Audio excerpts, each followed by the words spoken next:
Assalamualaikum warahmatullahi wabarakatuh. Salam sejahtera untuk kita semua. Yang terhormat kepada dosen pengampu mata kuliah Lembaga Keuangan Syariah, Bapak Muhammad Ali Tamrin.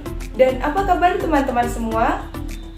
Perkenalkan, nama saya Kus Indarti Agustina, mahasiswi Universitas Islam Negeri Tulungagung, jurusan Manajemen Keuangan Syariah. Dan di sini saya sebagai moderator.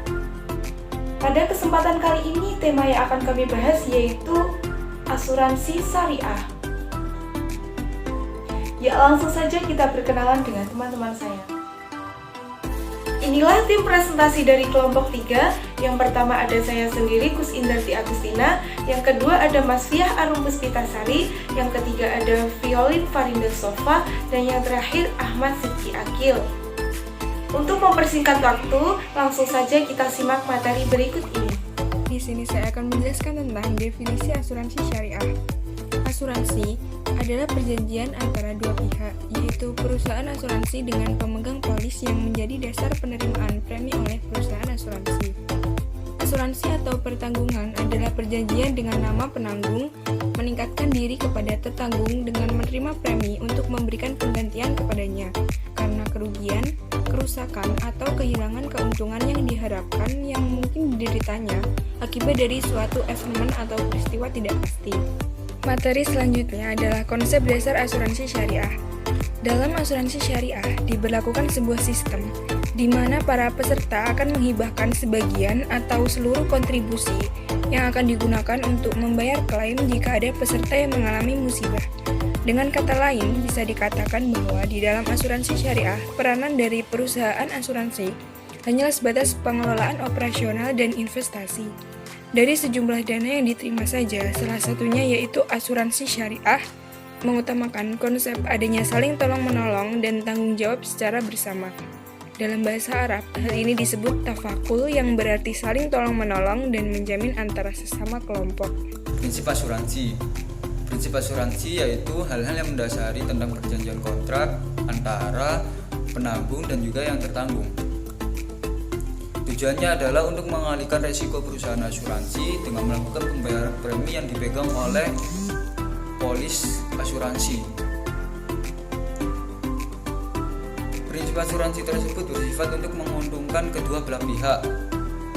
Prinsip asuransi berlaku untuk semua jenis asuransi, baik itu asuransi kesehatan, kejiwaan, mobil, dan juga untuk mengatasi kerugian.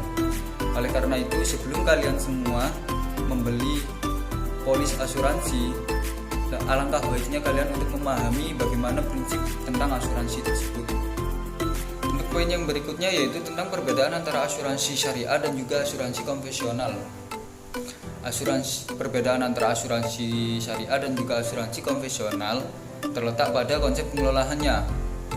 Untuk asuransi syariah memiliki konsep pengelolaan yang berupa sharing risk, sedangkan asuransi konvensional memiliki konsep pengelolaannya yang berupa transfer risk, yang merupakan perlindungan dalam bentuk pengalihan terhadap resiko ekonomis atas meninggal atau hidupnya seseorang yang dipertanggungjawabkan ke perusahaan asuransi sebagai penanggung resiko.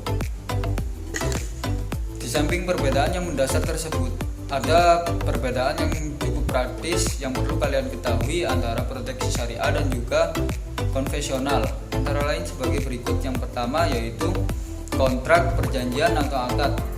Yang kedua, kepemilikan dana. Yang ketiga, surplus underwriting. Dan yang keempat, memiliki dewan pengawas syariah. Yang kelima, tidak melakukan transaksi yang dilarang oleh keuangan syariah. Dan yang keenam yaitu halal. Dan saya akan menjelaskan materi yang selanjutnya yaitu jenis-jenis asuransi. Asuransi sendiri dikenal dengan berbagai jenis atau macam dan dikelompokkan sesuai dengan fokus dan resiko.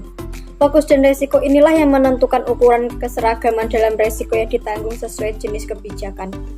Berikut jenis asuransi yang ada di Indonesia. Yang pertama, asuransi jiwa. Yang kedua, asuransi kesehatan. Yang ketiga, asuransi kendaraan.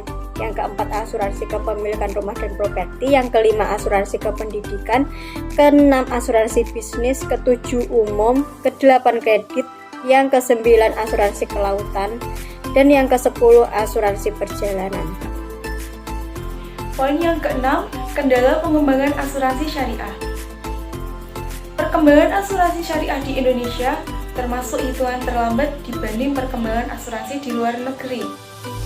Saat ini perusahaan asuransi benar-benar secara penuh beroperasi sebagai perusahaan asuransi. Asuransi syariah ada 3, yaitu asuransi tafakul keluarga, asuransi tafakul umum, dan asuransi mubarakah. Selain itu, ada beberapa perusahaan asuransi konvensional yang membuka cabang syariah seperti MAA, Great Ekstrom, Tripakarta, Beringin Life, Bumi Putra, Dharmala, dan Jasindo. Perusahaan asuransi syariah di masa dan diharapkan akan terus berkembang seiring dengan membaiknya perkembangan ekonomi dunia, khususnya di Indonesia. Asuransi syariah juga memiliki beberapa kendala. Untuk mengantisipasi hal tersebut, maka segera diberlakukan payung hukum yang kuat terhadap eksistensi asuransi syariah di Indonesia. Demikian pemaparan materi dari kelompok kami. Jika ada kurang lebihnya mohon maaf. Sebelum itu saya mempunyai satu pantun. Malam hari makan nasi, minumnya jus mangka. Kututup presentasi ini. Sampai jumpa semuanya. Saya Kusindarti Agustina pamit undur diri. Wassalamualaikum warahmatullahi wabarakatuh.